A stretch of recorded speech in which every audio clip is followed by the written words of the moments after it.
So this time we will be studying dentition. Dentition of rabbit is different in this kind, number and arrangement of teeth. That is what is meant by dentition. The kind, number and arrangement of teeth. Dentition in rabbit is peculiar, that it is thecodont. Thecodont means the teeth are fixed in sockets of the jawbone. Okay, there are different sockets or small cavities in which the teeth are fixed. So the dentition is thecodont. Okay, the peculiarity of the rabbit from mammals, other mammals, is that you find that there are different kinds of teeth. That is what is meant by heterodont. All the teeth are not of the same size and shape. So they are called heterodont, different in shape and size. So that is, when we look at mammals or humans, we have incisors, canines, premolars and molars. For rabbits, the incisors are present, premolars and molars are present, but canines are absent. This is absent not only for rabbits but also for rodents and other herbivores. They do not require canines, so it is completely absent from them. So there is a gap between the incisors and the premolars and molars. So that gap is called as diastema. Diastema is a gap that is seen due to the absence of canines. So it's a gap, a toothless gap between the incisors and premolars. It's very characteristic of rodents and herbivores. The premolars and molars have a peculiarity. So that is their crown or the uppermost portion is with sharp transverse edges. That is for chewing the leaves and cellulose, etc. So they have broad crowns with sharp transverse ridges. Such a type of dentition is called lophodont dentition. This is also seen in herbivorous animals like even elephants. And next is that it is having a diffeodont condition. Diffeodont means as in other mammals, there is a first set of teeth that occurs when the rabbits are young. It gets replaced by permanent dentition when they grow old. So dentition is diffeodont. They have two set of teeth, that is milk dentition and permanent dentition. Milk teeth will be lost at a particular age and will be replaced by permanent teeth. So as they lose the milk teeth, it is called as deciduous. Milk teeth are deciduous. They will be replaced by permanent teeth. So the four kinds of dentition are: thecodont means they are placed in sockets of the jawbone. Lophodont means the crowns of the premolar and molar are with transverse edges or ridges. Diffeodont means they have two set of teeth, milk teeth and permanent teeth. Heterodont means there are different kinds of teeth like incisors, premolars and molars. As the canines are absent, there is a toothless gap called diastema. This is the peculiarity of rabbit teeth. So when we write the dental formula, you have two incisors up and one incisors down, so 2 by 1. Then there is 0, 0, that is canines are absent. Then there is premolars 3 by 2, that is 3 upper side and 2 lower side. Molars are 3 and 3. So a total of 28 teeth are present in rabbits. So the dental formula of rabbit is 2 by 1, 0 by 0, 3 by 2, 3 by 3. So that is the dental formula. So just remember the terms thecodont, lophodont, diffeodont, heterodont and diastema. Let's get back to the different types of skeletal system. That is what is the peculiarity of the forelimb and hind limb, etc. So the forelimb or the upper arm, it is supported by a bone called as humerus. So this is the humerus. You have the same type of bone like in man. So it has a cylindrical shaft and two extremities. This is the shaft and the extremities means the end. The greater and lesser tuberosity. Greater tuberosity and lesser tuberosity is seen in one extreme. The head will fit into the glenoid cavity of the pectoral girdle. Pectoral girdle is this. So this is the glenoid cavity. It is to this region that the humerus bone will attach. So coming back, there is a groove in between the greater tuberosity and lesser tuberosity. This is called the bicipital fossa, or where is the bicipital groove is the region where the tendon of the biceps muscle attach. At the distal end of the humerus there is a pulley, that is Pulley, like trochlea. This is for the articulation with the next bone, that is radius and ulna. അപ്പോൾ humerus bone ഉണ്ട്, radio ulna ഉണ്ട്. ആ radio ulna fit ചെയ്യുന്നത് it's at this region of trochlea. Okay, and the forearm is supported by the radius and ulna. There are two bones here, radius and ulna. They are permanently and immovably united throughout their length in position of pronation. That is, the palm is turned always downward. The palm of the rabbit is always facing downward. Proximally, the ulna has a deep pit. Look, there is a deep pit in the ulna. This is called sigmoid notch. This is for the articulation with the trochlea of the humerus. Basal to this, the ulna has a olecranon process, backwardly pointing olecranon process.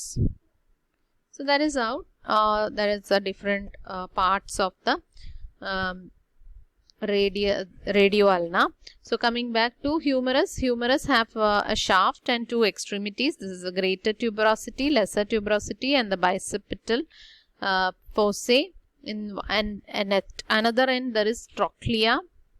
Then the radio ulna is fused permanently throughout their length.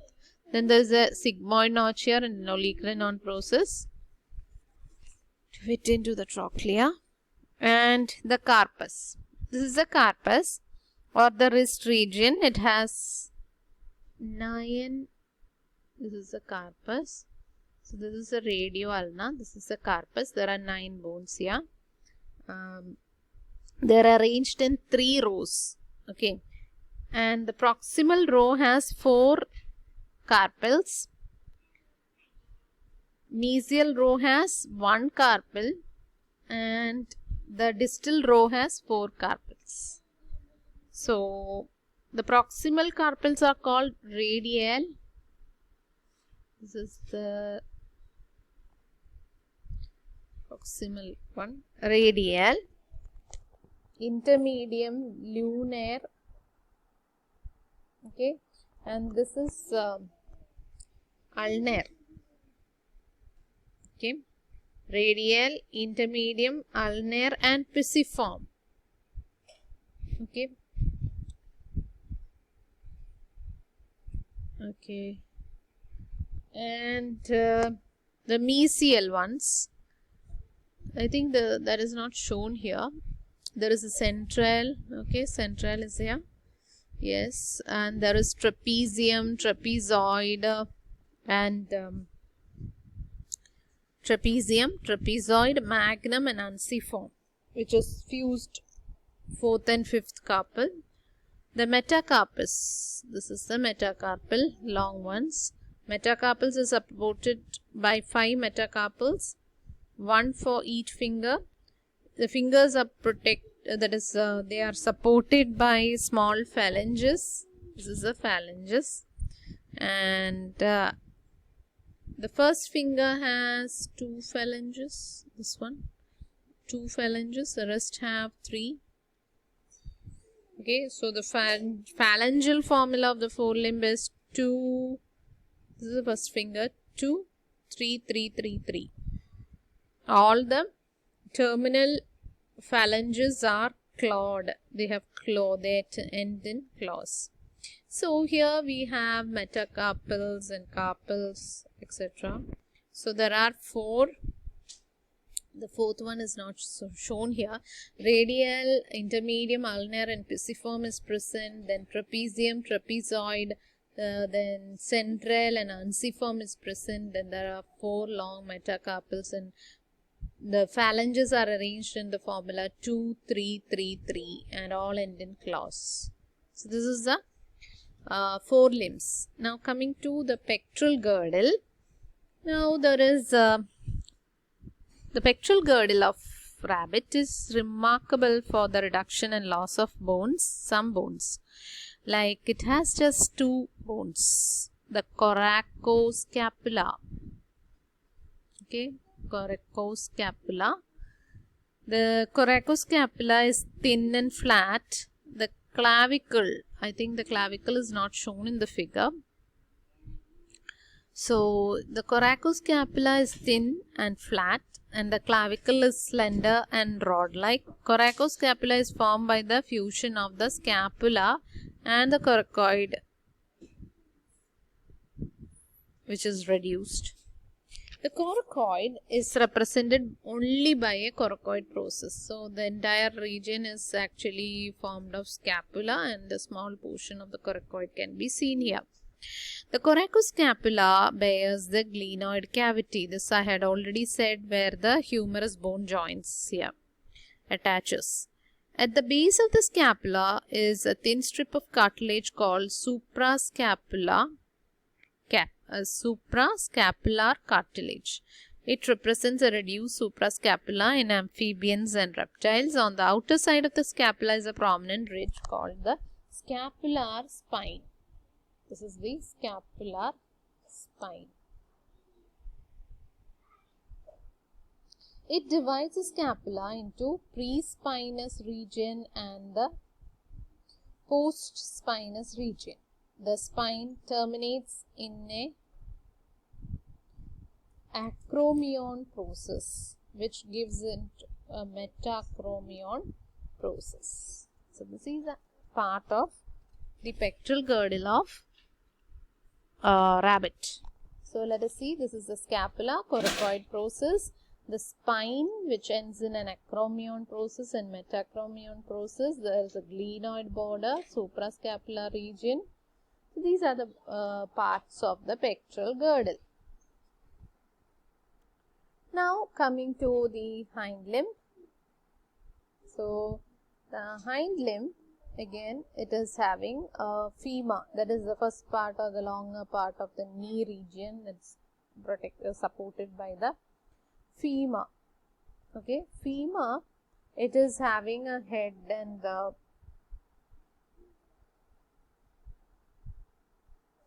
it has a shaft and 2 extremities. Okay, 2 extremities are present. Close to the proximal end, it bears a rounded head. This is the rounded head. Its actual proximal end is produced into a greater trochanter, and just below the head there is a lesser trochanter. Okay, and just opposite to it is the third trochanter. So there is a head, then there is a greater trochanter, lesser trochanter and a third trochanter. At the distal extremity there are 2 flat processes called condyles. Sliding between them at the knee joint is a flat sesamoid or tendon bone called patella. Patella is seen here. There is a patella is seen, patellar groove is seen. Patella is also known as kneecap. So this is the different parts of the femur. So there is a head region, greater trochanter, lesser trochanter, third trochanter, the shaft, the 2 condyles, and there is a patellar groove here that is seen in the hind limb.